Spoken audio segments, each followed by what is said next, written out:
Well, good morning. This is the officially this is the first video log. I have a video log 0, so this is video log 1, and I just kind of wanted to tell you how we got to where we're at because this process was started about 3 years ago, right before I retired, and actually started about 6 years ago, I guess. I get a magazine that's called Where to Retire, and it comes out every 2 months, and every issue has 8 cities that do something. 8 cities if you want to retire and play golf. 8 cities if you want to live in a college town. 8 cities if you want to be able to walk wherever you go. I mean, it's just a whole, 8 cities for a retirement community, etc. And one of the issues was just good in general retiring, and that's how I chose Kerrville, Texas. And so it just so happened that summer when we got that issue, we were getting ready to go on vacation in the motorhome, and we decided to swing through Texas, come back through Texas from the East Coast, and come through Fredericksburg and Bernie and into Kerrville, and we stayed 2 or 3 days, maybe 4 days. Looked around, but I had to get back to work, and so we saw, oh, this is a nice community. So we decided that the next summer, so that would have been 3 years ago, come back and actually look for places to live. So we came back and needed to have a place that I could build a garage to put my motorhome in, which is sitting right here, right beside us.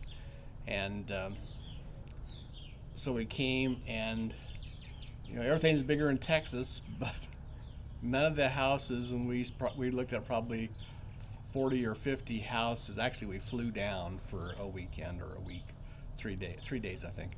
Flew down and got a realtor, and we looked at 40 or 50 houses.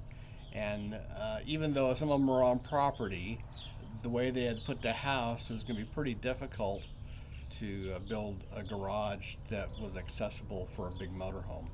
And the other thing is, this is called the Hill Country, so it's green. It's on the Guadalupe River, and so we left after looking at 40 or 50 houses, and decided that we would come back 6 months later, fly in again, another 3 or 4 days, and this time look at property so we could build our own house.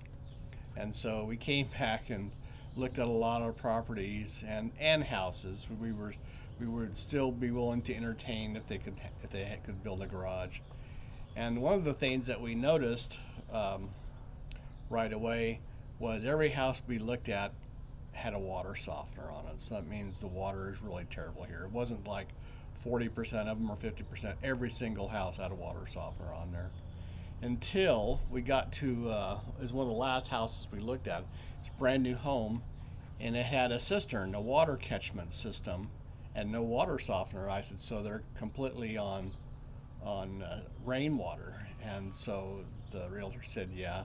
And so I did some looking, and essentially for the house that we were going to build in terms of to hold a motorhome and stuff, for every inch of rain that we would get, we would retrieve or save about 4,000 gallons of water. And so they get on average 32 inches of rain a year, so that's over 100,000 gallons of water. And for 2 people, I mean, that's essentially 10,000 gallons a month, and the average person under the old system of old toilets and stuff used 150 gallons a day. So we should have more than enough water by catching it off the roof. So that was one of the decisions that we made, is that no matter what we did or where we built, is that we would catch rainwater. So that was one of the decisions that we made going into this. And then the second thing that we looked at, because I've been reading about it for 40 years, was if we were going to buy some land, and we actually found 3 acres, and that's what we ended up buying, a 3-acre parcel, is that we would look at having geothermal, where you have wells that instead of having a big old air conditioning condenser outside your house where it's trying to cool the air down from 100 degrees, which is supposed to be 100 degrees here today, trying to cool it down to 70, trying to cool the air down to 30 degrees, is that geothermal uses ground temperature of about 65, so it doesn't actually have to cool anything off during the summertime. And then during the wintertime, when it's 40 or 50 degrees outside, it's still 60 degrees, so it doesn't actually have to heat up the air that much. So we decided to go geothermal system, so that was one of the things that we looked at. And the other thing with the geothermal is that your air conditioning unit that goes in your attic, everybody is familiar with the SEER system, is that the SEER rating of a very good air conditioner that you wouldn't have on most people's houses that we had in California was a SEER 16. And the geothermal units, they come with a SEER greater than 30, which is phenomenal. And I was talking to the air conditioner guy who I've hired to do the system once we get the house built, is that it'll have a little motor. I mean, your fan runs all the time with a geothermal system, and it's only like a 1/3 horse motor, and so you don't use that much energy, and that's how you get your high SEER rating. So, and while we had solar power in California, because out on the desert where we lived, if you were in the high tier, and you couldn't help but be in the high tier, is that you'd be paying 42 cents a kilowatt. And I think the base rate in California now is 16 cents a kilowatt for Southern California Edison. So we came here, and the energy rate is I think 7.2 cents a kilowatt, which is too cheap to pay for solar. So you'd only do solar if you're just really into that, and it wasn't worth the cost to me to put in solar. So right now we're not planning on solar.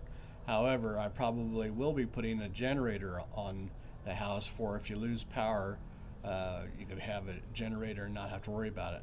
And we'll be talking about that specifically in a couple of videos from now, because reason I'm doing this video is that we went ahead and purchased the 3 acres land, and so I have no pictures or video of it in the condition in which we bought it, which was 3 acres covered by a lot of cedar trees, had deer on the property. So unfortunately I don't have that video. So what you're going to see in the next video, where I actually am on the property, it's essentially 2 years later, and we've already, where we're at right now is that we had got a majority of the dirt work done for the pad. So the pad was done before I retired, and the clean out of a lot of the trees were done, mainly cedar trees. Had to take out a few oak trees because of where we were putting the house on the property. So that's kind of, I wanted to give you a heads up as to where we got here, because everybody always asks, since we don't know a soul here, how did you choose Kerrville? And it was because of Where to Retire magazine, which I highly recommend. It's a great magazine, and I still get it. So, and I'm not getting any kickback from them, but it's a very good magazine, and it helped in our discussion of where we wanted to land, because we are not from California. It's that my job took me to California, and I retired in California, but and I didn't feel like going back to Arizona because my family is pretty much gone. Still have my brothers who both live in Arizona, but we decided to go somewhere else. So that's kind of the basis of where we're at, and so you'll know this when we get into the next videos. I know I've repeated myself in some of this because I'll mention those systems, but anyway, so hope you enjoyed this video, and hopefully you'll subscribe and won't find them too awful boring, but had to get some of this basic information out of the way. So have a great day. Thanks a lot.